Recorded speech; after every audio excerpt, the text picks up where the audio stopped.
says we get ready for a first-time appearance on the show here, courtesy of the Sporting News. I'm looking for Vinnie Iyer. It's Mike Richards calling. Yeah, this is him. Vinnie, we're live on the air on rawmikeRichards.com. I appreciate you joining us here from the Sporting News here this morning. Thanks for having me. Appreciate it, Mike. Vinnie, let me just, before we look at some of these games that are coming up this weekend, the news of what possibly could or could not have been broken in terms of that Rooney rule with the hiring of John Gruden by Mark Davis. Is there substance to this? Is this something that is of a serious nature, or is this something that's basically going to be walked by and not considered a big deal? Well, I think the rule maybe needs some adjusting here, because the point is, in the bottom line, is to give people more opportunities and get them jobs in the end. And I think you have to look at, are these interviews legitimate, and are they there for a process, or are they just, hey, there's someone down the hall, we can do this to the requirement, when we're really going after this main guy that we really want to hire. So I think there needs to be a little bit more vetting and more seriousness and earnestness with this. I mean, it's very difficult with this rule. I think maybe there's different ways to do this, where you're not forcing to have an interview where it's just a token interview where there's not much substance there. So I think there needs to be a balance there with that kind of rule. And Vinnie, the hiring itself. Now, Mark Davis has, publicly said he's been after this guy for 6 years. Maybe it's not a huge surprise, but in the football world, being on television and off the sidelines as long as he has, does that mean anything? Because he does have some parts. He's got some pieces, certainly in Oakland. There will be significant pressure and a high expectation with Chucky taking over. Yeah, definitely. I mean, you can tell that he was waiting for this opportunity. He was lined up perfectly, because you could tell maybe the Gruden, ESPN deal was getting a little kind of complacent in terms of what he was doing. So now he gets a challenge. I think he was very attracted by having the Derek Carr and Khalil Mack there. So some good building blocks, good start with the coaching staff. So I think the chances of having a long-term success are pretty good there. We're in conversation with Vinnie Iyer. He's an NFL and also fantasy football writer for the Sporting News, the host of Locked On Network Fantasy Football. So Northwestern alumni. Vinnie, thanks for joining us again today. You wrote an article recently about the quarterback situation in Buffalo, and it's a pretty hot topic up here in Toronto just because of logistics and geographically speaking, and a little bit of a fan base in Toronto as well. Tyrod Taylor doesn't seem like he's the answer according to management. Nathan Peterman showed in spot starts that he doesn't look like he's ready for the big show either. Where are they going to go with their quarterback when this Buffalo Bills team take the field in September of this upcoming year? Yeah, I think the question is, where are they going to find the upgrade? Are they going to have the patience and want to develop the younger quarterback? They had 2 picks there in the first round, where got a lot of ammunition. Even if they stay there, one of those picks, somebody could slide there. As many as 6 guys could go in the first round. So there's that opportunity. There's an opportunity to trade up. I think those are the better ones, because they need to get out of the cycle of just finding guys from other teams to kind of stopgap them. They've done this for quite a while in Buffalo, and it's worked to limited success. You've had that 9-7 type season, but if you want to go and be more consistent and win, I think that's the best way to go. But if you're looking for a few years, I think you have to look at Alex Smith, just because of the skill set he has, and he's coming off a pretty good season here. I know he's 33 years old, but I think you look at his kind of mobility and what he can do with an offense, especially that has a running game. I think he'd be a good fit in Buffalo. Yeah, and you know what? I totally agree with that, but I get the feeling, and I think you probably would agree with this, that Alex Smith might be the hottest commodity in the offseason, because I think the Denver Broncos might be able to make an argument that, Alex Smith would look good there, but I don't know if the Chiefs would want to be moving within that division. I think some other teams within the league would be interested in bringing in an Alex Smith. Is it almost a sure thing that Smith will be somewhere outside of Kansas City next year?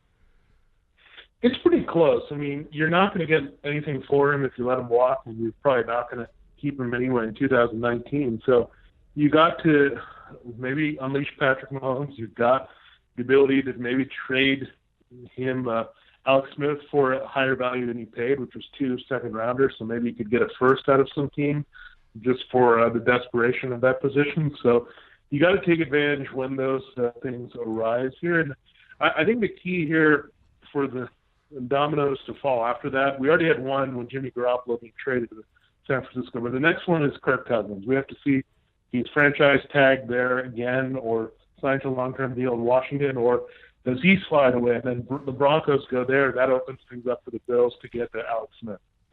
Vinny, and again, if I'm going to throw this name in, depending, because this team's not finished, neither is his quarterback, but Case Keenum has had a kind of year. If I'm his agent, I'm pretty excited about the results that I saw. What does Minnesota do, and does that necessarily mean that Case Keenum, what do you do in Minnesota? Because I think it's a kind of a confusing situation. Yeah, I think it's a no-brainer if Pat Shurmur doesn't leave for a coaching job, that if he stays there as the offensive coordinator, that the Vikings need to re-sign Case Keenum. I think that's where Keenum would also want to be as well, where he had the most success, and he can continue that and play well. So I would think that is an easy situation. I think the trick comes when Shurmur, or if he leaves here for a coaching job elsewhere, and that may want Keenum to go with him in any of these situations. So you got to look at all that.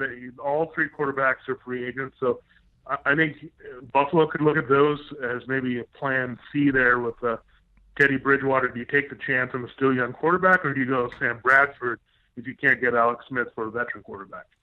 Vinny, looking at this weekend, Atlanta, and sometimes we take a look at odds makers and wonder, are they big drinkers? Have they been out late? Is there a substance problem we need to know about? But I'll be honest, them being favored on the road in Philadelphia probably is the right thing to, probably. I mean, it's -3 right now as we sit. But I mean, this season could have been so much different. And what a shame Carson Wentz goes down, because that was really fantastic to watch a guy who's a fantastic gamer. I mean, the guy's a real warrior. They don't have that. So looking at this matchup again, and I think, is this the first time in NFL history we've seen a team on the road at this point being favored? I don't know. And guess what? I think it's probably the right thing.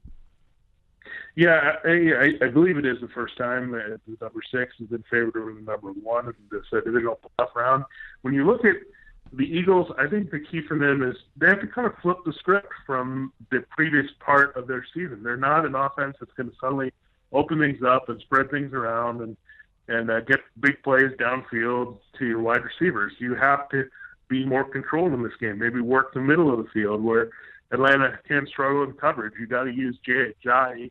You made a big trade for him in the middle of the season. You really haven't unleashed him as a true feature back, and maybe this is the time to do that, because he had a big game against Atlanta as a Dolphin in Week 5 there with 130 yards rushing. So he's the one back that, with his style, has had the most success against the Falcons' run defense in 2 years. So I think you have to go more ball control, trust your defense a little bit more, and that grind this one out. You're not going to lighten up the scoreboard at all.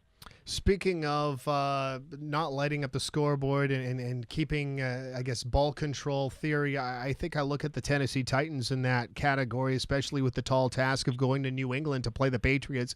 Is the key to this game if the Titans are, and I'm not telling you the Titans are going to win this game, but I think the Titans might be capable of keeping it closer than a lot of people think if they could actually rush the ball. And we saw a pretty good example of what Derrick Henry could do last weekend and the monster game he had in that game, where a lot of people thought they didn't have a chance in that game. Can Derrick Henry have the same success against the Patriots, and can the Titans actually keep this one closer than we think?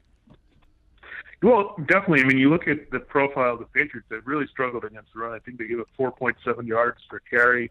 They're really down near the bottom of the league when it comes to that. And if the key is staying in the game, because teams get out of their running element and kind of lose it. But the one thing with the Titans we've seen, they stick to the run throughout the game. We saw that against Kansas City. They fell behind big, but they kept giving to Derrick Henry the ball, and it paid off there at the end. So this is a team that's going to not change their identity. They're still that exotic smash mouth team.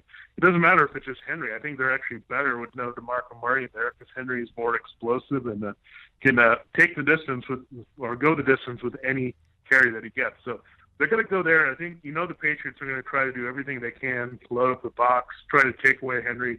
You got to have somebody make plays outside. Whether it's Corey Davis, Eric Decker. Yeah. You need somebody, Rashard Matthews, to step up and make a big play in the receiving game to really help your chances. We're in conversation with Vinnie Iyer from the Sporting News here on rawmikerichards.com, also watching on the website and live here on our dedicated YouTube channel. Jacksonville, Pittsburgh, sort of interesting. In the football world, is it still conceivable that Blake Bortles depending on performance, almost by game, even in the playoffs. Does this have any ramifications on whether we really believe Eli Manning is possibly waiting a Tom Coughlin reunion? Do you buy into that at all at this point? Well, I buy into the fact that the Jaguars will be entertaining ideas of upgrading at quarterback. I'm not sure if Eli Manning is the best way to go. They might have to go the draft route again here if they really want a longer-term replacement, because this defense is going to be around for a little bit, and you have a young running back there in Leonard Fournette. So I think that said, I think Bortles could struggle badly this game, and I don't think it's going to be all him. He's going to face the Steelers pass rush that's actually better overall in terms of sacks than Jacksonville, and I think that's going to be the difficulty here. Is he's going to have to put the ball up. I think the Steelers are going to clean up their run defense a little bit and do the same thing that we saw that Buffalo did, dare him to throw, but they've got a much better pass rush. That's a different element there that Buffalo didn't have. So it's going to be a struggle for him. He's going to have to grind through it, maybe make some more plays with his legs. And if he can win a couple more games, then we're talking a totally different story for 2018. Yeah, certainly are. Vinnie, I know numbers can play a factor in some of the games and what people think. So I'll give you this fact. So Minnesota opens up as 3.5-point favorites. Well, as of this morning, the Minnesota Vikings are 5-point favorites, and that's telling me and the public that basically money coming in right now on the Vikings, heavy. I'm not so sure about this. I think the Saints could actually keep this game close. I like what the Saints have to offer offensively speaking. The defense isn't as good as Minnesota's, but is somebody wrong here as far as thinking the Vikings are going to beat this Saints team by at least a touchdown? I think it's going to be very close. This game, you look at the profile of these teams, very similar. They each have one shutdown corner there, and Marshawn Lattimore and Xavier Rhodes. You look at the receivers; they're basically identical in this one on both sides in terms of production. So everything's pretty even across the board. And this time they have Alvin Kamara in there. The Saints really tried to force Adrian Peterson in the first matchup. We know how disastrous that was way back in Week 1 on Monday night. It's a much different offense to defend there with Alvin Kamara. So I expect it to go back and forth and more of a field goal type fest for me. Yeah, you know what, and speaking of that, and I totally agree with you, and I like what they have with Kamara and Ingram, but last week against Carolina, the two of them combined for 45 yards on 19 carries. That kind of surprised me that the Carolina Panthers were able to shut those guys down, because I was thinking one of them might have flirted with 100 yards rushing, and it wasn't even close.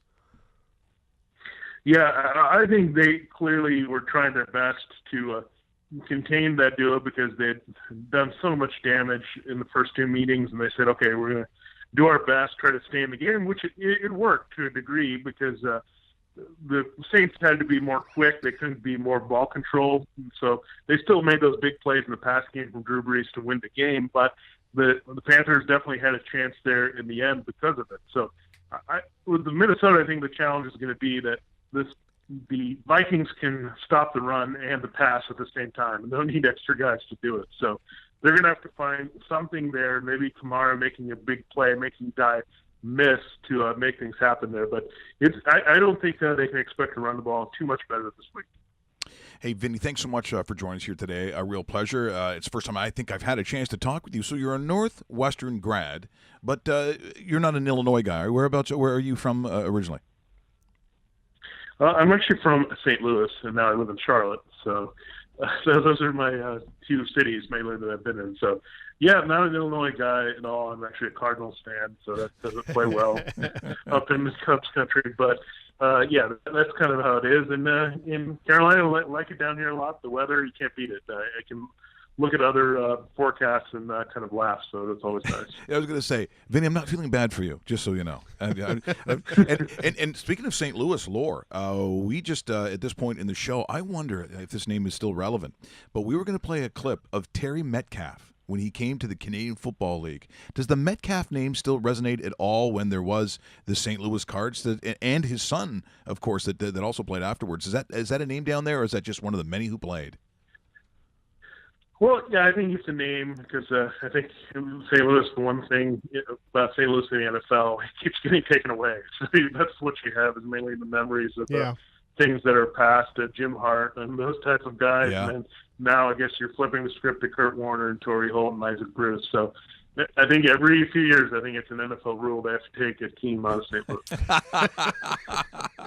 Hey, thanks a lot, Vinny. Great job here today. We'll talk to you again real soon. All right, thank you guys. Appreciate it. That is Vinnie Iyer joining us here from the Sporting News today. And First-time guest on the show. yeah, no, great job. Did a great job. The guy's just a wealth of knowledge. What? We just become best friends? Yep.